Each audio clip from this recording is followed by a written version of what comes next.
the Panthers officially being eliminated from the playoffs, a lot of questions start to arise when we start looking towards the future, especially at the quarterback position.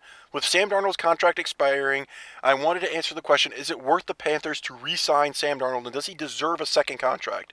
So today, let's get into Sam Darnold's film, let's analyze what he does well, what he needs to improve on, and does he still have a potential to be the Panthers franchise quarterback?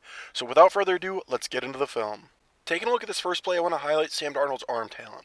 So pre-snap here, we see the defense, they're rolling into what looks like a cover 3 look here, and offensively, we're running the sail concept, and we're all going to be focusing on high-lowing the corner circled in black, the flat defender. So at the snap of the ball, we're going to see this defender, he's going to expand for width, and he's going to stay low here to cover the flat by the tight end. Now we look at the top of the screen here, we see circled in white, this corner is getting cleared out by the deep route by DJ Moore. Now we see this window starting to open up in light blue. We see this tight window, Sam Darnold's on the opposite hash, and as I let this play roll here, we're going to see him rip an absolute rocket here into this window for a big-time touchdown from the opposite hash. This is a big-time throw. It's that elite arm talent we've seen him have coming out of college in the NFL draft. We see the footwork, we see the base. He hits the top of his drop, takes a slight hitch, and this ball's out as a laser on the opposite side of the field, right on the pylon here, picking him a big-time touchdown for his offense. Jumping to this next play, we're going to stay on the same topic of Sam Darnold's arm talent. We've seen him make that throw on the outside of the numbers. Now we're going to flip gears, and we're going to see Sam Darnold throwing across the middle of the field.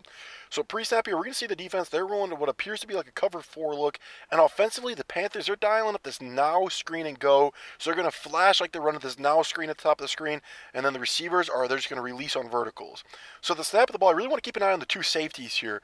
We see circled in black here, the safety at the bottom of the screen. He's carrying with number 2 here, vertical.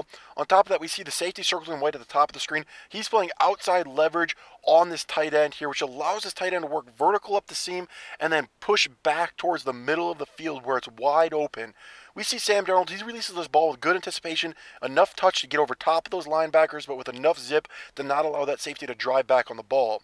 I'll just play roll from the top one more time, but just keep an eye here. Look at Sam Darnold's base. Look at that footwork. He's got a good solid base. He's releasing this ball and throwing his tight end into that open window in the middle of the field.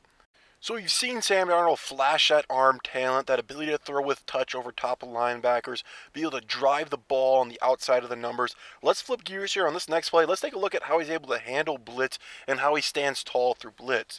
So pre-snap here, we see the Lions. They're going to be down at this cover 0 blitz. They're bringing the house. Everybody's rushing the passer here. Offensively here, we see, I really just want to focus on the post here at the receiver by the bottom of the screen. So the snap of the ball, like I said, the entire defense is rushing Sam Darnold. He's going to have pressure all up in his face. The offensive line's getting blown back into the pocket with all those bodies. We see circle in black. It's an absolute mess back there.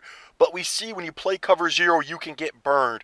We see the post here. He's got inside leverage on this corner. He's got all this daylight to break back towards the middle of the field for. So Sam Darnold's going to stay strong, launch this down the field, pick up a huge gain, getting his offense down with almost inside the 5-yard line. I'll just play a roll from the top, but just keep an eye on Sam Darnold. Look at his footwork here. Look how he doesn't panic in the face of pressure. He stands tall, gets this ball off without hesitating, with all those bodies bearing down on his face. It's a big-time throw, picking a big gain for his offense on 3rd and long. So we've seen a lot to like from Sam Darnold. He's hit on all these explosive plays, but obviously those only come a few times a game. So let's take a look at a typical play call by the Panthers, something that he should execute every time to keep the offense in rhythm. So as we look here pre-snap, we see the Steelers, they're running a cover 3 look here, dropping what looks to be cover 3. And offensively, the Panthers, they're dialing up a really popular concept called mesh here. So at the snap of the ball, I really want to focus on these crossers by the tight end and how it's going to influence these zone defenders across the middle of the field.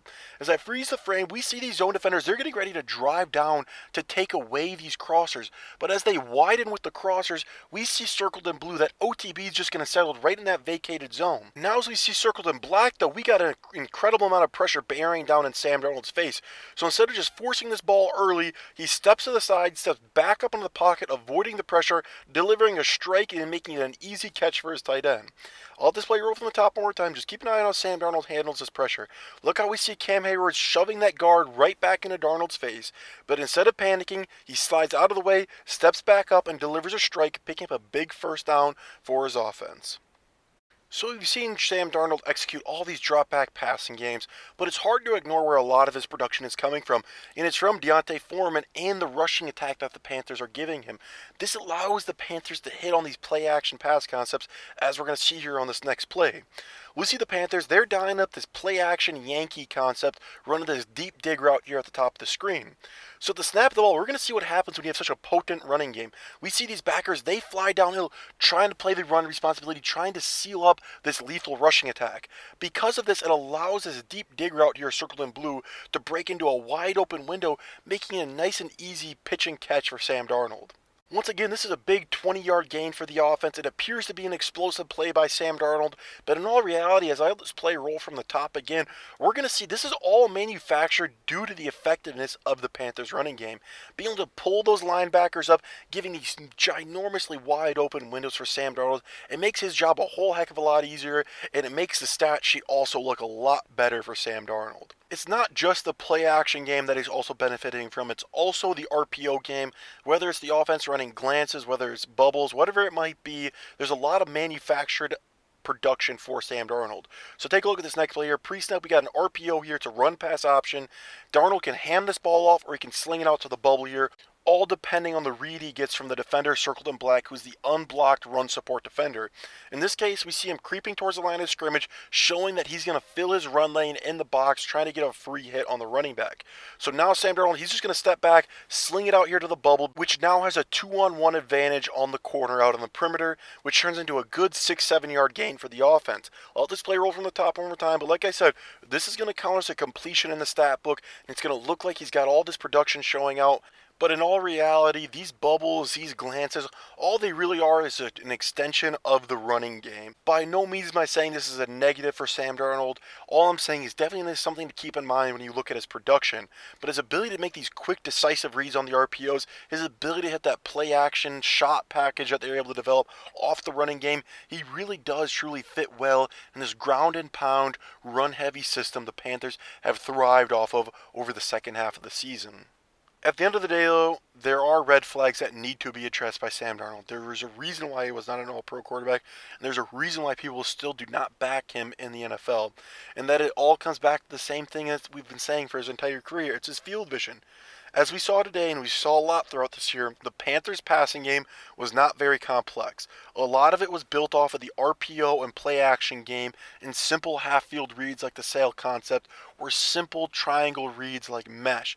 None of them were very complex and hard full-field reads like we see Josh Allen and Patrick Mahomes run every single week. And that's because of Sam Darnold's field vision. He struggles to progress from the left side of the field to the right side of the field.